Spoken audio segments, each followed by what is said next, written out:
నమస్కారం అండి. నేను మీ సామాన్యుడు పాండురంగారావు అండి. ఈరోజు చెప్పదలుచుకున్న విషయం ఏంటంటే, నిన్న మన ఉప ముఖ్యమంత్రి పవన్ కళ్యాణ్ గారు పంచాయతీరాజ్ బాధ్యతలు స్వీకరించారండి. ఆయన ఆఫీసర్లతో మాట్లాడుతూ నాకు వేరే శాఖలు ఉన్నాయి, మీరు ఎప్పుడైనా మీటింగ్స్కి వచ్చేటప్పుడు మనం మాట్లాడేటప్పుడు మీరు ప్రిపేర్ అయ్యి రావాలి, ఎందుకంటే వేరే వాటి మీద కూడా దృష్టి పెట్టాలి ఇదని చెప్పారండి. 1600 కోట్లు అనేది 1500 1600 కోట్ల మధ్యలో మనకి బకాయిలు ఉన్నాయి, రావాలి. ఆ నిధులు రాలేదు. మీరన్నీ ప్రిపేర్ అయిపోయి వచ్చి చెప్తే నేను ఆలోచిస్తాను అన్నట్టు మాట్లాడారండి. బాగానే ఉందండి. ఇన్ని శాఖలు తీసుకునే బదులు మీరు తక్కువ శాఖలు తీసుకుని వాటిల్లో మీరు చక్కగా పరిపాలన చేస్తే లైఫ్ లాంగ్ ప్రజలు మిమ్మల్ని గుర్తుంచుకుంటారండి.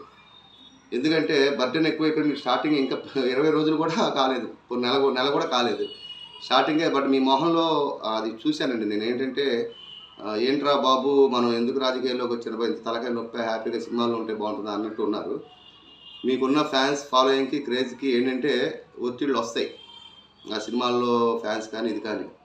అలానే మీ మాట మీద నమ్మకంతో ప్రజలు, మీ కూటమి మీద నమ్మకంతో ప్రజలు ఓటేశారు మీకు. మీరు ఇచ్చిన ప్రతి మాట నెరవేర్చాల్సిందే. గత ప్రభుత్వం చేశారు, ఇప్పుడు వాళ్ళు చేయలేదు కాబట్టి మీకు అధికారం ఇచ్చారు, అది అందరికీ తెలిసిందే, అందరు చెప్పే జనరల్ మాటలే. కానీ మీరు సూపర్ 6 అనే హామీలు ఇచ్చారు, దాని గురించి ఏమీ మాట్లాడలా.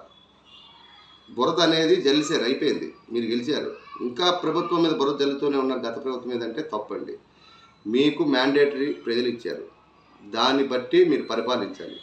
ప్లస్ ఇంకోటి ఏంటంటే, గత ముఖ్యమంత్రి జగన్మోహన్ రెడ్డి గారు మీరు ఎంతమంది కలిసి వచ్చినా నా వెంట్రుకు కూడా పీకలేరు అన్నారు.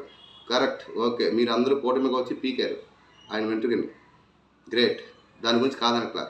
బట్ ఇచ్చిన హామీలు అనేది మీరు నెరవేర్చకపోతే మీ కూటమి ప్రభుత్వం కంపల్సరీ ప్రజలందరూ కూడా మీ వెంట్రుకలు పీకేస్తారండి, నో డౌట్. ఎందుకంటే చేప కింద నీరులాగా ప్రజల్లో ఇప్పుడిప్పుడే ఈ మహిళలకి 1500 నెలసరి, దానికి సంబంధించిన ఏదీ లేదు.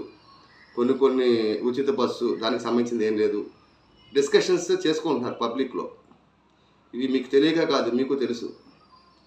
కక్షపూరిత రాజకీయాలు మానేసి రాష్ట్ర అభివృద్ధి కోసం అని చెప్పి మీరు అందరూ కూటమి అందరూ కూడా పాపులాడారు కాబట్టి రాష్ట్రానికి ఖచ్చితంగా మేలు చేస్తారని చెప్పి మనస్ఫూర్తిగా కోరుకుంటున్నానండి. నమస్కారం అండి. మీ సామాన్యుడు పాండురంగారావు.